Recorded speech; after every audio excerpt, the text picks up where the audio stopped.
In the interview process, you asked me, like, what are your career goals? And I told you, I want to run my own business. My dad's an entrepreneur. He started and sold a business. He started another business. I want to chart my own path. I think to attract the right people, you have to sell them on the idea of what it can be. All of the talk, and we had 1,200 homes, 1,500 homes at the time, was, hey, when we get to 25,000 houses, how's this process going to look? If you're not selling a little further ahead than what you believe, then I don't feel like you're selling big enough. Yeah, that's where I got to know Matthew's phone voice.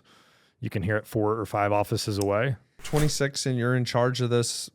I mean, it was a pretty significant size business. $3 million. There's probably 20 team members out there. That summer, basically everybody leaves you. We change brands, we change systems, we change processes. And then I tell them, hey, we're about to grow by another 400 or 500 units, but we're not adding anybody. I don't know. I'm doing all the right things and it's not happening.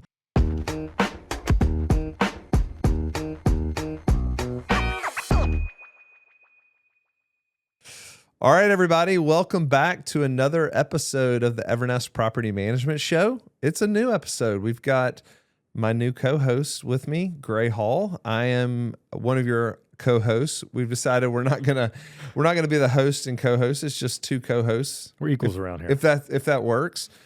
And we're excited. We're kicking off another season. It's early in the year. Happy New Year to everybody, and we're kicking off a season of the Evernest Property Management Show. So welcome, Gray, to the show. I've been a guest a few times. I'm insulted it has not been more, but this is reminding me of, we used to do this virtually, not in the same office, with the Evernest Real Estate back in 2021. So I'm excited to get back into it. Yeah, well, you've been called up to the big leagues. This is you're in the show now. Y'all have upgraded the studio, which I certainly appreciate. I think the quality will be slightly better than Zoom calls recorded. Well, I know a lot of people have heard your name, and you've been around here a long time. And I thought, what better episode than to basically introduce you and walk through your career here. You're not a newbie anymore. In fact, now that Spencer is gone, you're the longest serving tenured Evernest employee, I think. Curran has me by 3 weeks. Oh, I think. Okay. It's top 3. It's still not bad. Curran's 3+ weeks, and then you've been here for how long? It was August 1st, 2016. So nine and a half years. Wow. Yeah. Wow. Be 10 years this year. So I cannot imagine when I started being somewhere for 10 years, especially working with you for 10 years. Well, you didn't, and we're going to get into that, but all the promises I made when you first started. So yep. I'm surprised those are some of the first lessons. But yeah, I'm excited to co-host the show. It's cool talking to a lot of property management operators and business owners, and the impact that I think just people in the property management industry, like talking through issues that they have, helping other businesses grow. I think it's been a real big benefit for the industry as a whole as kind of more podcasts come about. And so I'm excited about this, just talking through people and hearing the challenges that they've gone through. We've gone through a lot of challenges, and we've gone through them multiple times. And so if we can kind of like share any of the wisdom or stories about the industry, I'm excited to be a part of it. Podcasting, it's a good time to sit down and hang out for an hour or so. For sure. And the other thing I've been thinking about is, how do we make this podcast continue to build on the legacy Spencer created here and make it more practical for people? And I think people learn in 2 ways, just practical knowledge, which we're going to try to do a bunch of that. We may even go back to some of the early episodes and kind of like talk about how we're thinking about those problems today. And then also through storytelling, we think it's really important. People have learned through the years through stories. We learn through stories. And so what better way to kick off the new year than with your story? So we've actually had this guy on. Dylan was the original. Who's kind of becoming known in the property management space. But before that, he was basically just working with us. And we put out a ad. Spencer and I actually put out an ad for a new team leader. It was a terrible job ad, by the way, because I remember seeing it on the website that Dylan sent me. So you saw it. I saw it. You were like, no, that's not something I want to do. It made it seem, the title was Future Team Leader, and it was talking about like running. It was like you were going to come in and be a director of operations today. Yep. And I went to college, moved to China for 2 years, moved back, didn't have experience leading teams. So I looked at it, I was like, I don't think I have the chops to do this.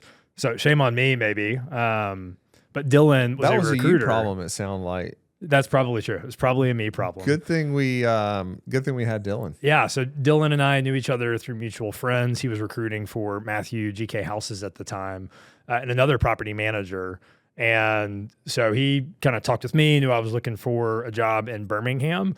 And he was like, there's two people. Let me have you talk to one of them. One of you being you, Matthew. Wait, there was another property manager he was recruiting for? Mm-hmm. Who was it? You know who? In Birmingham. Who's the wholesaler in Birmingham? Yeah, the Clayton Mobley. Clayton Mobley, yeah. He was recruiting for them at the time. Okay. I can't remember their business's name. Yeah. But he was like, just knowing you, I think you might gel better with Matthew and Spencer and those guys for whatever reason. So, yeah, that's how we got connected. I remember doing the first phone interview.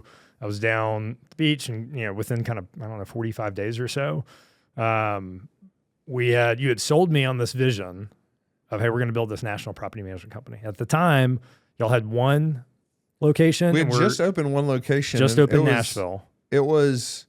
We had acquired that business too by that point. It was like, there. Yeah, I think that was July very of 2016. Fresh. Yep. And Matt Lavelle had moved up there.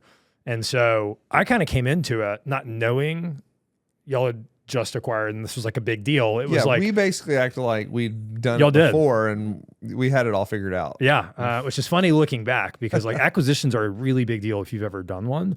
But like the organization was just like, yeah, this is what we do.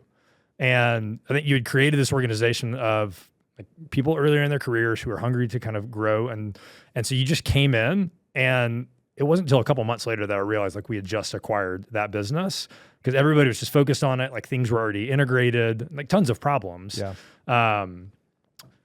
But funny story about when you made an offer to me, you sent an email and said, hey, can we connect at 3 p.m.?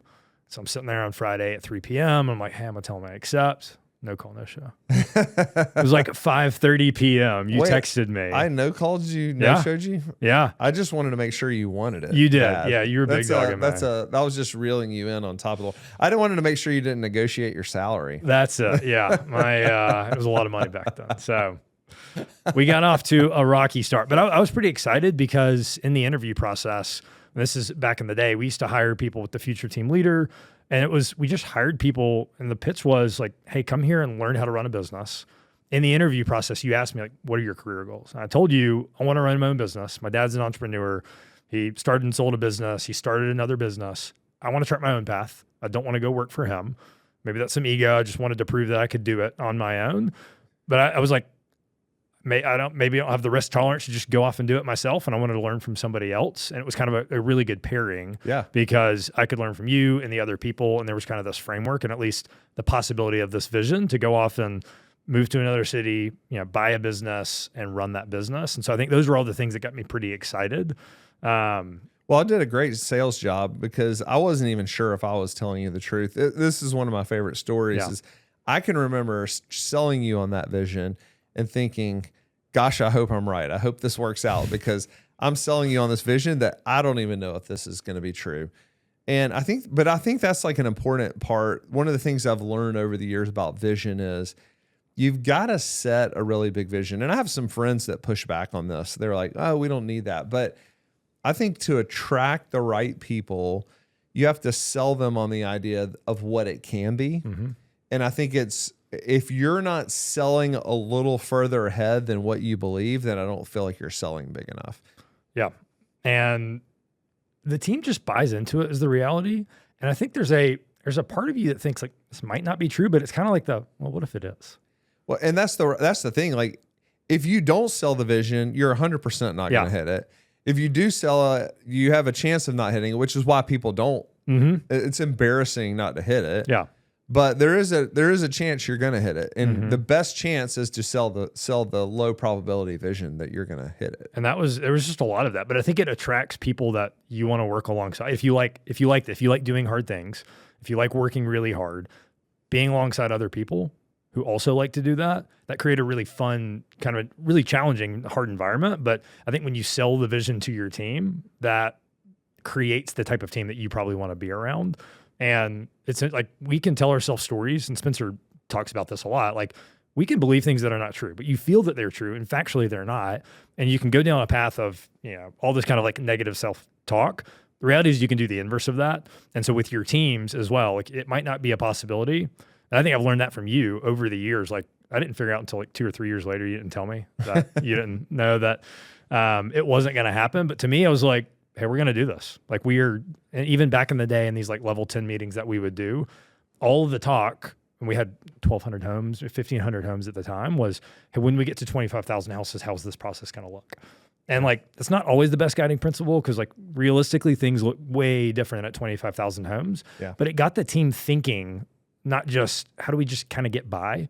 And so I think that influences the way that you hire and the way that you structure your business. And so I think that kind of like weave throughout the story is just like selling on the vision and then organizing a team that is all kind of bought into it.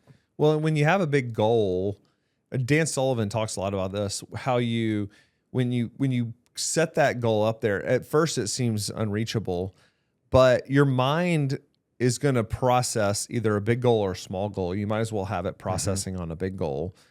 And there are times where getting to a big goal is easier because it narrows your focus. You remove all the things you shouldn't be doing. And if on a small goal, it's kind of, he has this great book called 10X is easier than 2X.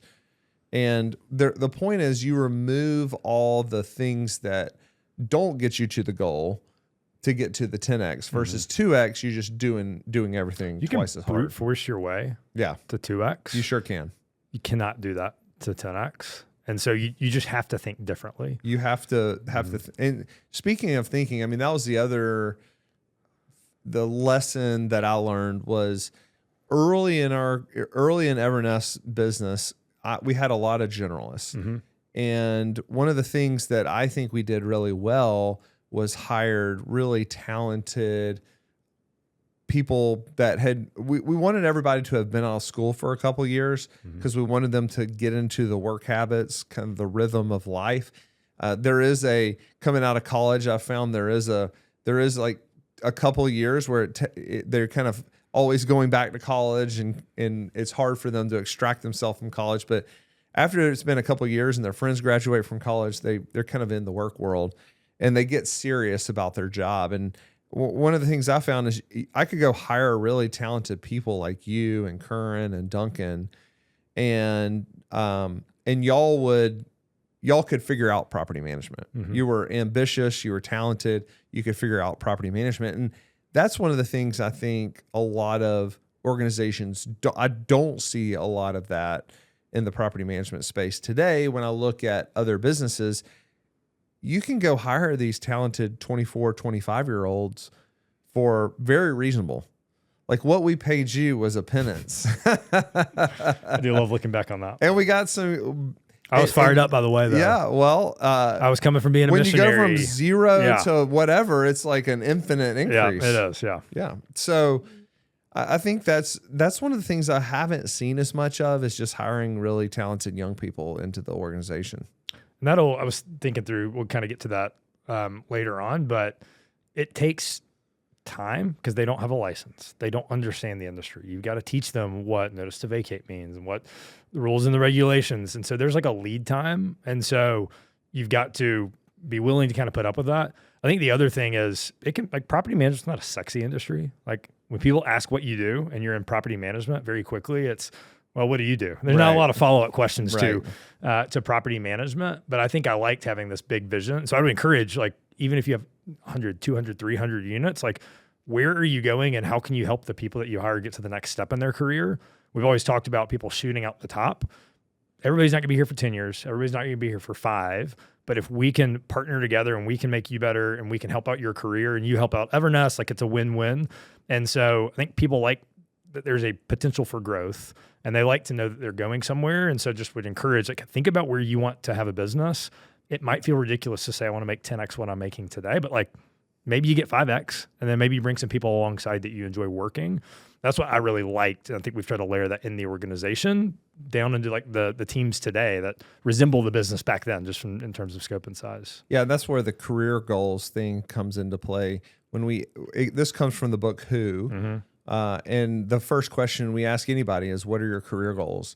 And what I've found is people you don't want to hire start telling you what they want in their next job. The people you do want to hire actually understand the question and tell you what they do want to accomplish in their career. They've thought about it. So if you're listening and you're applying for a job, spend time thinking about what you want your career to be. Yeah, it's okay to study our interview process. I would actually encourage, I mean, yeah, that's part of this like education, but it just 98% of the interviews that you get on, like people don't think about what they want, which is fine. Yeah. But like, I want people who know where they're going to go, because it's way easier if you want to, hey, I want to like manage and lead a business, or I want to, I'm on, rental portfolio. Like, okay, I can help you get, like, it's very clear to me how I can benefit you as a team member if you come to Evernest, but it's just kind of a guessing game if you just want good work-life balance, or you want to just like learn and grow. These are like ambiguous things to you. So I don't know how to help you as a leader if you haven't thought about that yourself. It's really hard. It's amazing to me that people will go through and spend 8 hours a day at a job, 40, 50, 60 hours a week, and then 2,000 hours a year times 40 or 50 years and not have a plan. At least have a direction that you're headed. And everybody doesn't have to want to be a CEO or own their own business. That's right. I want to kill it in customer service, and I love delighting and making people happy, and I want to like help build processes that like deliver that. Like, great, that's awesome. Or hey, I want to be a technician, and I love helping people. I love fixing things. I love wrenching. I love being in my truck. I like my alone time, and I like to make tenants happy. Like that. Those are awesome. And if you want to like continue to do that, like we've got seats on the bus for you. Yeah, 100%. So when you got into the business, you came in leasing. We had basically two career paths. It was either come in leasing or come in accounting. I paid the accounting people more. You did. I hate to tell you, but I did make an A in intro to accounting, but after that was all downhill. So I didn't quite qualify. My finance degree didn't quite qualify for that. Well, as somebody who has run the accounting here and barely passed accounting, married my accounting tutor, it's okay. Yeah. It's all worked out for you. Those were kind of the two paths. More the generalists came in, and it's a good place to learn the business. You get your real estate license, you learn leasing. And so there were a lot of people in the early days that kind of came through that path, and managing 100, 130 homes on the market. Like, it's a big body of work. And it was also a litmus test of like, are people going to come in and work? Because people would come in and just get burned out because it was just, you had to work really hard. Oh yeah. You were, in fact, one of my favorite stories with you is your first day on the job. I think we fired a couple of people. Pro tip here. I came to interview, and there was a lady who was a receptionist, front office manager. Yep. By the time I started 2 weeks later, she had been let go. And then my first day, they let go of somebody else. And I was like, holy cow, these guys are serious. And so in my mind, it was like, they're buying businesses. They're super serious. Like, they're just firing people left and right, which is not, it's not reality. It's almost like a movie. No, but for the first 6 months, I was like, I'm gonna be the first one here, the last one to leave. Like, I am not getting fired from my first job. That's some great college. Advice for somebody as a new job. I highly recommend that. Yeah. It helps to build, one, it just builds grit, but two, you build a reputation that you're somebody that works hard. Yeah. And those are, if you're not that smart, you got to work hard, and I'm not that bright.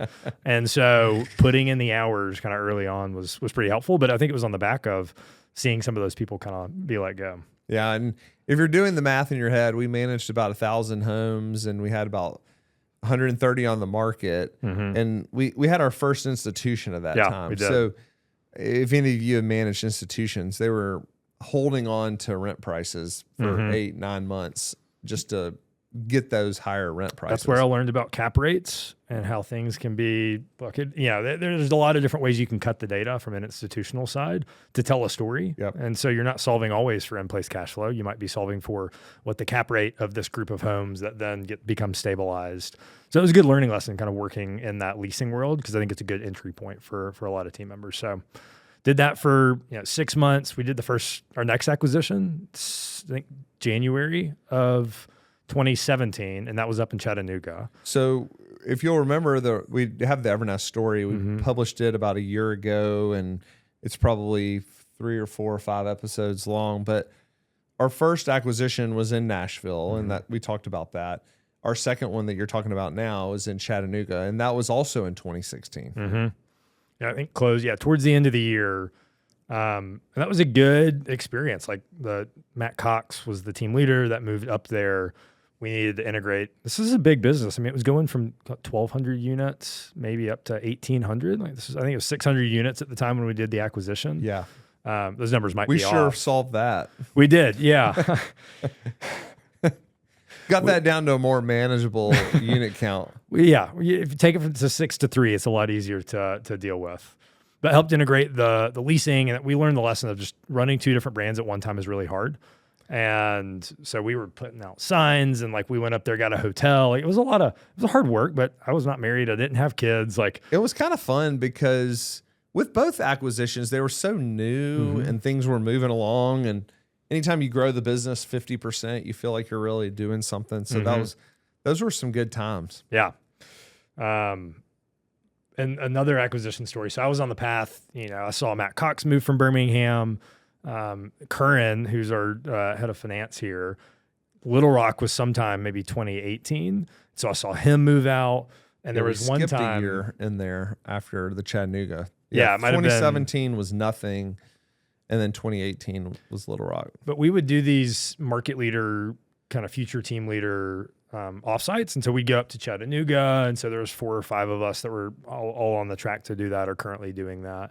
We'd go there and talk about their business and try to help them solve problems. We went up to Little Rock, and Matt Cox had been running Chattanooga for a year and a half. Curran was running Little Rock. It was me and Nick Goudreau. And so we went up there. I remember like eating dinner, and I was fired up about this. Maybe I was still just like, I was excited for, an opportunity, to lead and manage a team, to move cities. It was so depressing. It was so, like, I remember being like, was Curran making you depressed? Curran was making Cox me depressed. Was? Curran Okay. was making me depressed for sure. Well, Curran's was hard. He's not well, he was just preparing you for what was to come. He is. He's a good dose of brutal reality, and you need those people in your business. But he was just talking about the challenges, because when you're a generalist with 1 to 500 properties, like everything stops with you. Yep. And you got your hands in everything. You've got owners who are still calling you at that point. You've got tenants. You're trying to manage the business P&L. Like, it's a really challenging job. And Curran's just high attention to detail. Like, you have to have a certain level of like, everything's not going to be perfect. And that was just weighing on him. Good enough. And you got team problems. So I just remember that. Going up there excited, coming back, talking with Nick, like, are we idiots? Like, what are we missing here? Well, I thought we were brilliant by asking all of y'all to get together without us there, because you could share war stories and help each other out. I actually wonder if that's not a good idea for us now that we're at our scale. Should we be getting everybody that's in certain roles, like all of our regionals together, our market leaders together? I think we should. I think it gave you a sense of like, we got to figure this out. And like Matthew, they're back home. Like, this is our response. Like, it gave the sense of ownership that I think can get lost as the organization gets bigger. It was just very clear back in the day. Like, I owned Denver or you owned Little Rock. And so coming alongside your peers, like, I could look at your P&L and say, like, have you done this, and that? Like, you can help the other team members. So we should think about that. And I think I got that from Vistage, because that's what we would do in Vistage when I was a part of that. And you would go to somebody's office and spend time with them, learning their business.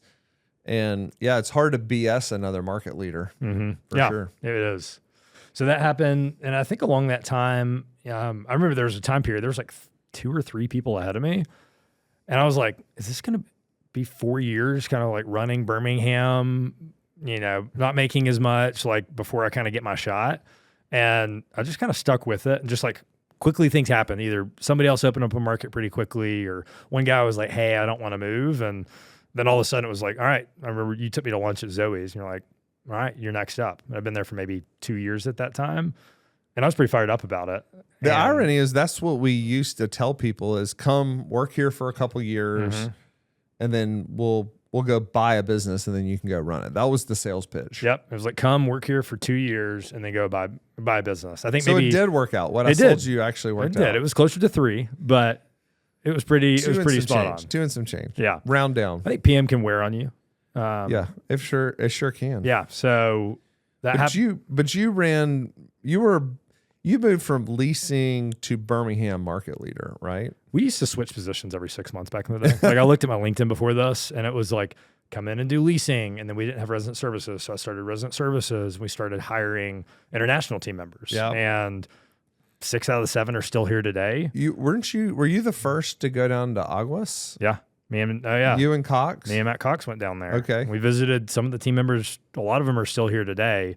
There were 5 team members. Me and Cox had the suite. And so there were 2 queen beds in there with like a front little living room area. And like everybody brought their desktop computers and headsets. And we just worked alongside each other. Which is hilarious when you look at the pictures today we were in Guadalajara last, and it's 100 people. Mm-hmm. That was a lot of fun. Like I never thought in property management you get to travel to Mexico. And I was whipping out my passport and going through there. International travel. Yeah. So yeah, we did that in there. So yeah, eventually I ran Birmingham. I think people had kind of like either graduated out, but that was part of the training was, hey, we're going to give you the opportunity to run level 10s, to do one-to-ones, to manage the P&L, to hire and fire team members, to manage the maintenance business. And so that was a first opportunity of leading other people. I was still 25 at this time, and there's technicians who were... I think we officed in the same office, weren't we? In the same office for a long time? Yeah, that's where I got to know Matthew's phone voice. You can hear it 4 or 5 offices away. For some reason, when I'm talking on the phone, I always get louder. I don't know why that is. Mm-hmm. You do. I start screaming in the phone. My wife hates that. Yeah, and you would also never use headphones. And so I think I tried to buy you a pair of headphones, and you still wouldn't use them at one point. Well, I bought a pair of headphones, and then they broke, and so I never got any more. I don't know why. Don't ask me why I talk louder on the phone, but I enjoyed that because you overheard my phone calls, and that was a like proximity. Like when you're close to somebody physically, or you just see a lot of their body of work, like you can give them a lot of feedback. That's right. And Evernest, GK Houses back in the day has just always been a place we've attempted to give a ton of positive and constructive feedback. I think that was really helpful for my career because I sat through tens, hundreds of interviews of me, even positions I wasn't hiring for, but you might have been hiring for any number of positions. And I'd hear the reps that you were going through, and I'd hear what a good interview sounded like and what a bad interview sounded like. And then you'd be on my interviews and you'd hear my owner phone calls. And so I think that was a really helpful time for me because you were 3 feet away from me and I could ask you. I tried to be self-reliant, but there were just times where it's like, hey, what would you do in this scenario? And that was, I think that was a pretty helpful period. It's super interesting as I'm kind of like processing this. It's because today it's so hard to scale hiring. Mm-hmm. But if you are a smaller company, you have no excuse not to replicate your hiring almost perfectly because you have the ability to sit with people. And we were over in that little office at 1701, and we just didn't have a bunch of offices. So we had 2 and 3 people in the office to get in each really was a bedroom. We had 2 and 3 people in there together. And yeah, you basically, there was a lot of camaraderie. You heard all their phone calls, but you learned a lot really quickly about osmosis. Yeah, you definitely do.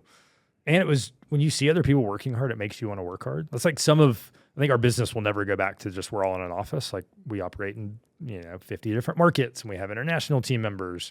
A lot of that's tough to replicate. And same with like giving feedback to my direct reports. Like when you're not just around people for 4 hours, 5 hours a day, or it is harder. So in this like remote work world, you've got to figure out how to replicate some of that. But I think there's some inherent challenges both to business operators, but also people early on in their career that aren't having those reps and those opportunities kind of be along somebody like you and other people that have worked alongside. Yeah. One of the advices I always give is if you're getting out of college, you should go work with the most successful person you can work with. Mm-hmm.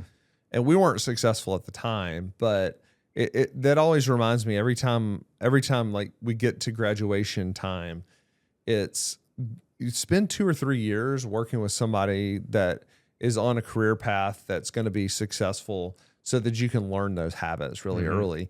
And whatever money you give up there, you're going to make back multiplied that in the future because it sets you off on a direction. I mean, I've got a good friend that he went to work for a really successful guy here in Birmingham, and it just really set him up from a direction standpoint. Yeah, you'll give up money. You will give up work-life balance, and that's what you should do, in my opinion. Especially early, yeah, right? Early, like there's plenty of time to make money and plenty of time to have, you know, whatever work-life balance is. Yeah. So you're Birmingham market leader. We're officing out of the same place. We go to this lunch at Zoe's, and I share with you that you're the next man up. I think if you hadn't, I'd just come back from Jackson Hole skiing. I think I would have moved to Jackson Hole and become a ski bum. So that was the decision point. That worked out. It I'm did. glad. It did. Yeah. But instead of going to Jackson Hole, you decided to go to Denver and become a ski bum. Yes, I liked that idea of being able to ski, and I don't want to move somewhere. I told you Jackson, Mississippi was not on my list, but Denver, Colorado was.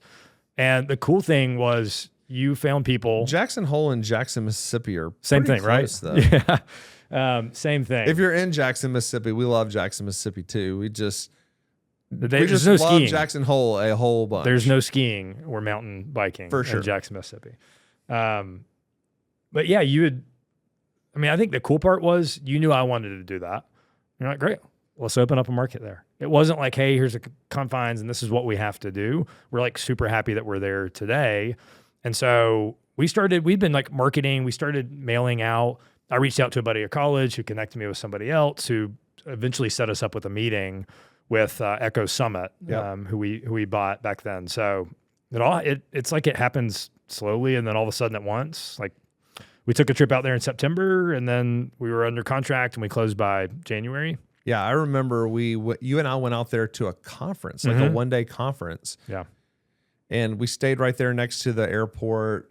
I remember that was the time that I was even with you when I had that bet with you that I could do a year of videos. Oh yeah, the one you still owe me money I still owe you. Yeah. No, I actually think we doubled or nothing, and I won that. That was a push. Thank goodness. So it's still accruing interest at this point. And yeah, we went down to Centennial and met with Echo Summit. But you did a lot of that you've done a lot of that throughout the years. Like you would drive up to Nashville to find you would go up to NARPM for like 2 or 3 years. We just flew out to Colorado on Frontier with $59 tickets, mind you. Yeah, that was the first and only time we did that. I figured I'd rather go bankrupt than ride on Frontier Airlines. Yeah, it was good while it lasted. But I've never seen a tray so small. Like the tray wasn't like a traditional tray; it was like an ashtray that would just fold. They cut half the padding out of the seating, so you're almost sitting on bare metal. It's hard as a rock. Yeah, the things that we will do for growth. Well, I decided again coming back from there, that was the last time I was going to ride on Frontier. I was just going to fly United out there. Spend a little extra. So we found the business, and Scott was looking to exit and kind of semi-retire, and it paired well. It was mainly single family. They had a team in place. He wasn't super involved in the day-to-day operations, and we were excited. That was a hard business to close. Like there was a lot of challenges, mainly in the financing side, because we were trying to close it at year end. And if you're ever trying to close a deal with SBA debt at year end, good luck. It's extremely painful. It was rough. Yeah, because SBA just takes forever. They have all the documentation. We kept thinking, did we actually end up closing? Did they just give us a loan ahead of the SBA or something? He gave us a loan. The seller gave us a loan ahead of the SBA, which takes some trust. And I think it was funded and eventually closed like 2 weeks after it was supposed to close. Well, the good news is we paid him back and it all worked out. We did. Yeah. But you're 25 and you're living in Colorado. 26, December 25th. My fiance packed up a U-Haul. Y'all on Christmas Day, y'all left? Left. Really? Mm-hmm. So y'all stayed with her parents halfway. Had got engaged December 13th. Packed up the U-Haul December 25th. Drove to Oklahoma, which is the halfway point. Drove through a snowstorm. I-70, which is the main interstate through Kansas and Colorado, was closed, so took back roads. Was so scared because the U-Haul was jackknifing. Yeah. Thought we weren't going to make it, but pulled up to an Airbnb, at midnight because I think we had a meeting with the seller or something. Like we were supposed to close like 2 or 3 days after Christmas. And so I was trying to be out there for the day of close when you kind of go in front of the team and tell them. And so that was pretty eventful couple weeks there. Gosh, I didn't realize you risked life and limb to get out there. Yes, we were trying to get out there. So you get out there. We do finally close the business. And you're 26 and you're in charge of this I mean, it was a pretty significant size business. $3 million. There's probably 20 team members out there. I had a beard, but I intentionally kept a beard because it made me look a little bit older. But there's an imposter syndrome kind of when you go out there. Yeah. And the seller leaves, and the seller hires everybody, and it's just kind of change of hands. The team had actually found out about the acquisition. The seller had accidentally left the purchase and sale agreement before we closed. Really? I don't think I knew that. That's how the team knew. And so it was a pretty messy 2 or 3 weeks where like the team knew and like we thought things weren't going to close. And yeah, at one point the seller kind of walked out while I was standing in there, and there's a lot of funny stories. And he had a lady that was running the business for him, and it was running fairly well. It was, yeah. So we got in there, and I think some of the lessons are just like, you've got to build the team for day one. And so I think we had to go in there, and in order for it to financially make sense, like we had to part ways with a couple of people. We just ran a different business. We had, our call center was out of Birmingham. And so there were a couple overlapping positions. And so, first 2 weeks in there, you go in and start letting people go that have worked there for a really long time, and that creates some chaos. But on the backside of that, I felt like I had a pretty good core team of people who were there who had relationships with the owners. And I was like, okay, I think we've got a director of maintenance, we've got 2 PMs, we've got our broker, like, let's go. And that was like okay, but I think the lesson there was don't settle for okay. Like I should have been more proactive about making sure I had people who could step up when things got hard, because they were about to get hard. And I was solving for, let's just stabilize the business, which sometimes is the right call, but I wasn't thinking about, I'm going to stabilize right now, but I'm going to go ahead and start recruiting for the next A players to come in here when things get busy. And I should have done that. And when you're doing a lot of acquisitions, the thing that we found is it helps to have a team integrating those things and helping communicate with the owners while all the team is learning the new processes. We really put you in a bad spot because that was that one and the one we're about to say are the last 2 acquisitions before we had a full acquisition team. And when we figured out, you kind of need some extra bandwidth when you're acquiring these businesses. And it wasn't terrible because or I shouldn't be too hard on us because we were growing the business on a limited budget. Yeah. But we would have saved more money by having a whole team to help integrate those businesses. Yep. Yeah. It was basically me and Curran from Birmingham, who was my accounting right hand. So yeah, we closed, kind of integrated in January, February. Somebody reaches out, hey, we saw that y'all closed. Would you be interested in buying a business? And so talked to them, great guys. They had this single family and the student housing business in Boulder and Denver, and they were looking to get out of the single family. And we were fired up. We're like, great, we're about to manage 1,000 units within 6 months on the Front Range. I was fired up. You were excited about it. Like we struck a deal with them to close on May 1st. Really great portfolio. I think it was like a pretty well-run business. I go on my honeymoon because I get married the week before we close. Come back the day after my honeymoon to closing. And what preceded was probably, I know it's the hardest year of your life, and it was definitely probably the hardest year of my life. Well, until the last few. But okay. Yeah. At the time, it was. At the time, it was. We closed this business. The thing about Colorado is nobody moves in December and January, generally. They move in May, June, July. And we closed this business, and we were just not ready for what was about to come from us. Yeah, back to the whole bandwidth. Yeah, thing. We didn't take any of our team. And so just think about it. Like we bought a business, we let go of a few team members. They kind of knew our processes because we changed brands, we changed systems, we changed processes. And then I tell them, hey, we're about to grow by another 400 or 500 units. But we're not adding anybody. And they don't really have the vision either yet. Yeah, they weren't hired with... That's right. They weren't hired with the idea that, we're going to grow this business. Yeah.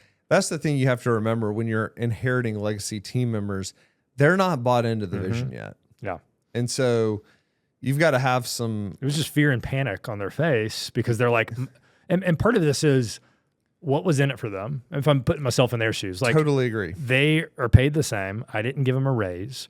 Their workload just doubled. They have owners who were not a part of, they didn't have pre-existing relationships, and all of a sudden they're having to learn these new skills. Like, no wonder 2 of them quit within the next 2 months. So, I mean, at one point you were running that business with a team that had been there less than 2 months, the whole team, right? Yeah. Like that summer, basically everybody leaves you. Yeah, it was, so we had like 1,000 units, and it culminated with the broker who was the property manager like leaving at the time. And it was just this moment of like, I'm the only one who is here who can talk to owners. We were a very lean team. There was nobody in Birmingham who could help me. Like, we pulled 1 or 2 people in here and just started. I literally had my wife come up at one point, and she was like going through my voicemails because I had 30 voicemails. And so she would come up to the office and she would like write down like who I needed to call back. Like she came up and did mail, and we were scrappy. Like we were just having to get it done. So that was 2019, sorry. Mm-hmm.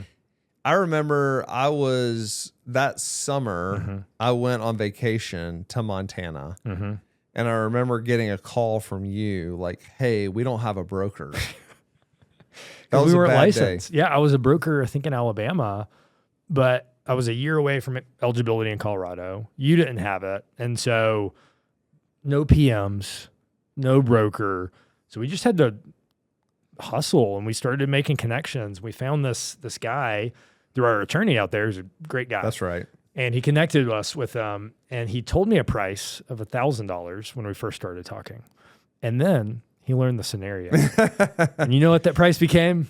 $5,000 a month. Are you serious? That's what we paid? I think we paid it for like 2 or 3 months until we figured out. But we had no options. Like, also less than like having compliance back up. For sure. In that time. So that was like summer, just every unit's turning over, quarter of your portfolio is turning over. You've got to get renovations. You've got new relationships. Day one that we acquired some properties up in Boulder, we got fired from like 15 people because we weren't local. And so coming from Alabama, like not that much difference in like terms of neighborhood. Even in Denver, it wasn't, they were a Denver-based company, but because we didn't have a physical office in Boulder, we got fired by people. And I understand it. They like had this local company that had been there for a while, but I was just shocked at seeing those emails come in of putting in their 30-day notice. And so it was a good lesson. We've done a lot of diligence on what local market nuance do we not understand today. Like we've gotten better at acquisitions because of that. It was a pretty painful kind of, a lot of churn. And if you can't get back to owners, they're going to churn. And so kind of went through that process and to speed it up, but got really focused on rebuilding the team. And so the second half of the year was being extremely patient and doing a lot of interviewing for the kind of next wave of leaders.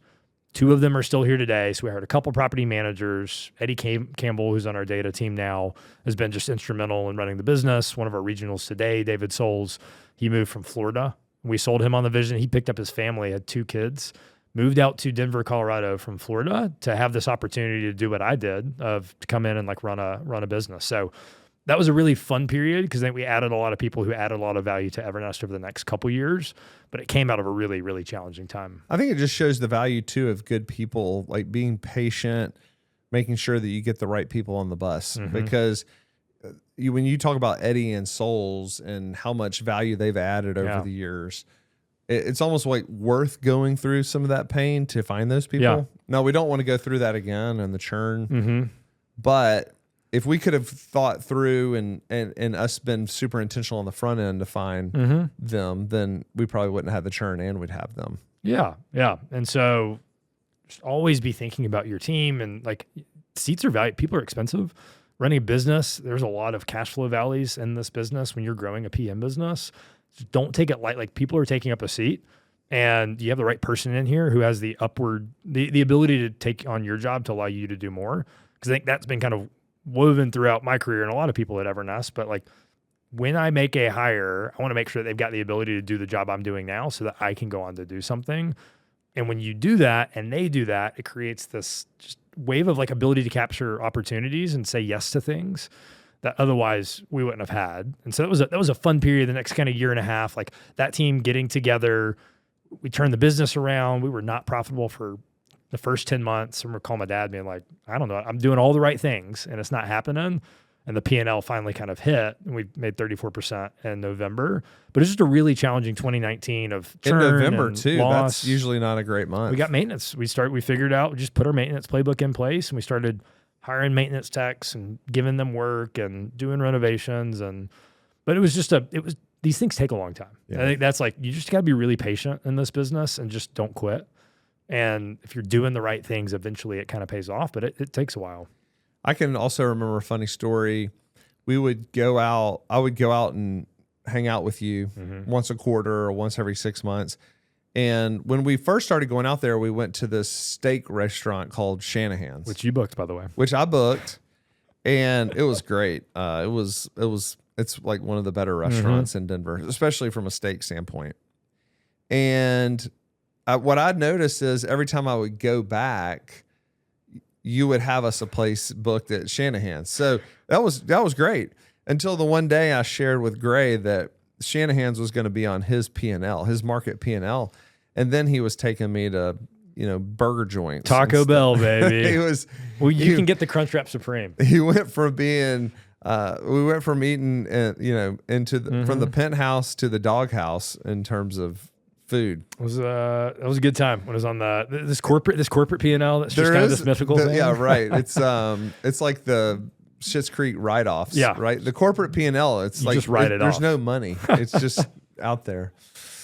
But it also shows you the value of giving somebody P&L responsibility. They start to think about it a little bit differently. And a lot of my comp at the time was tied to the profit and EBITDA. Yeah. You didn't want half of my steak. You didn't want to be paying for half my steak. No, I like you. Not that much. All right. So far you came in leasing, you ran resident services, you ran Birmingham, you moved to Denver, you're running Denver. How long did you stay out in Denver? I was out there, moved back to Birmingham in 2023.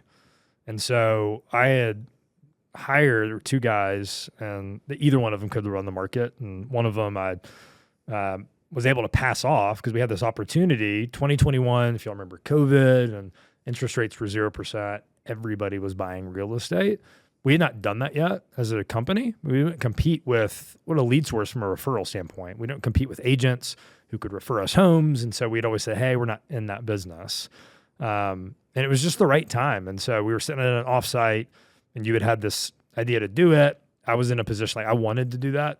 I like doing new things every couple of years. It keeps me engaged. It kind of keeps me excited. And so I had 2 guys running Denver, kind of picked the one that I thought was in a better position to lead the team. And it was a great spot to be in. When you have 2 capable people that can run a business and allow you to say yes to an opportunity, that allowed us to start this brokerage business in 2022.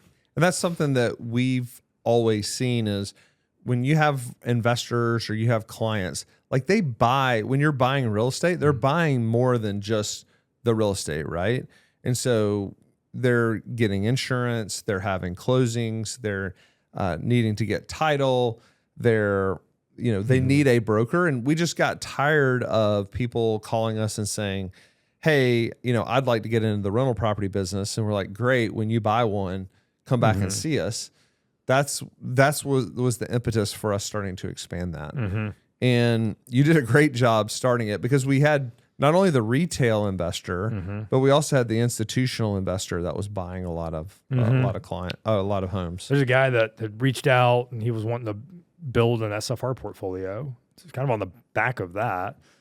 We just started buying homes, and it was a perfect time to do it. I was living in Denver. You were my assistant in Birmingham. I think I was riding around writing up houses for you were. this guy. I mean, I would be like, hey, we want to make an offer. Or, hey, we're under contract. Like, can you go write up this house? So you'd go out there on a Saturday. It was kind of a little bit back to the old days. I appreciate you doing that. That's right. But the reason you were doing that, and I thought about this as I was processing through, we were not going to hire out of our growth. Like, we were going to cash flow this thing, which at the time, like, when you're like, I see this opportunity and I want to hire for it, I appreciate you putting that, like, no, let's start making some money. Yeah. And then we'll hire out of that. And we eventually kind of scaled that. But the first couple of months, that's how we did it. And we would start closing 5 homes a month, 10 homes a month. And then the big win was when institutions started buying. And they'd reached out about property management because a lot of new funds were starting. A lot of money was raised to go out and buy single family homes. And they needed property management, but they also needed brokers to buy these homes. One group reached out to us about PM, but the lesson I learned was just ask for opportunities. Like, you were relentless, not in a pestering way, but just, do y'all need help with us? Like, where else do y'all need help? The reality is they were scaling their business and they had a ton of problems and we could just take those off of them. And I remember there was one market we had a brokerage license in because I think I just gotten it at that time because I think we were starting to expand and like saw the need for these licenses. So I got my Memphis license. You told me, yeah, we can definitely help you out there. And in the back of my mind, I'm like, we've got to get all this stuff figured out. But we did it. And we, fast forward that year, like we scaled the brokerage team to 15 agents. We did 600 or 700 transactions that year. And it's just like when the macros winds are at your back, like you can capitalize on it if you're prepared for the opportunity. So we did 600 or 700 transactions that first year. Mm-hmm. We peaked 1 month at, I think 152 was our high point. Man, that was in 2022. Mm-hmm. Yep. And it was probably 75%, maybe 60% institutional. There's still a growing retail investor that lived in California and wanted to invest, and we would help them find homes in Birmingham or Jackson or Little Rock or Memphis. And for context, I mean, with the market the way it is, I think we did 400 brokerage transactions last year. Yep. Steve has not eclipsed our record. Now, adjusted for interest rates, he's got us. Yeah, it helps to have the wind in your sails, but it does. Yeah, but the 600 or 700 doors from a standing start is incredible. Yeah, and I remember you and me getting into these level 10s and us going through and talking about where do we need a broker's license, where do we need to find a broker or find somebody to help us buy. That was the challenge. I mean, me and you, that's when we both got just a ton of licenses. We're like playing the reciprocation game. And I was like, well, I can do this here with this one test. And can you do this one? And so like we'd kind of spin up these offices or we'd find somebody and like work out a deal with them. That was a fun period because that was just rapid growth. I think at one point you and I had 9 states covered with our real estate licenses. I think I had 8 states alone. You had another. I think we were like 15 or so. Wow. Yeah.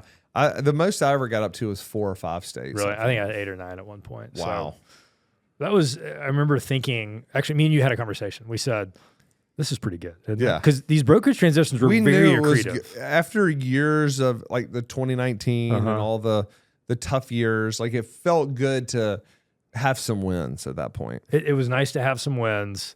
It was cash flowing. Like it was, but I'm glad I realized at the time because it had crossed my mind of like, oh, we just been in the wrong business, property management. It's a lower margin business. You don't make a couple $1,000s at a time. The reality is property management creates a ton of opportunities. That's right. It creates the relationship. And it's pretty steady because what we've seen in the past couple of years is it's been tough sledding in brokerage, and that's a very cyclical business. And so those are good lessons to kind of learn as, I was in high school and college, the GFC. And so seeing kind of firsthand just how different macro cycles kind of affect the business was helpful for me at least. So you start the brokerage business, we have some success, and then you basically hand off the brokerage business, right? We had scaling it, talked about hiring another kind of person. There was a lot of just detail orientation work, trying to manage. As it got bigger, all the compliance, just closing that many transactions. Yeah, just the end of the month when you got 150 and you're trying to, we didn't have like an accounting, I was doing a lot of it. And so there was just a lot of stuff to do when you had 15 or 20 agents, some of them full-time, some of them, part-time, referral sources. And so hired somebody with the thought again of don't have the opportunity now, but want to hire somebody. And so eventually passed that off. And I think towards the end of 2024, I had moved back to Birmingham at that point. We'd had had a kid. And so moved back to Birmingham to be work in the corporate office. And then we were actually, that was 2024. And then we were that was kind of like, hey, maybe we should like do this PropCo, and like a lot of stuff happened in like that was 2023 is when all that happened. And so you for a minute sat in there and we thought about buying houses.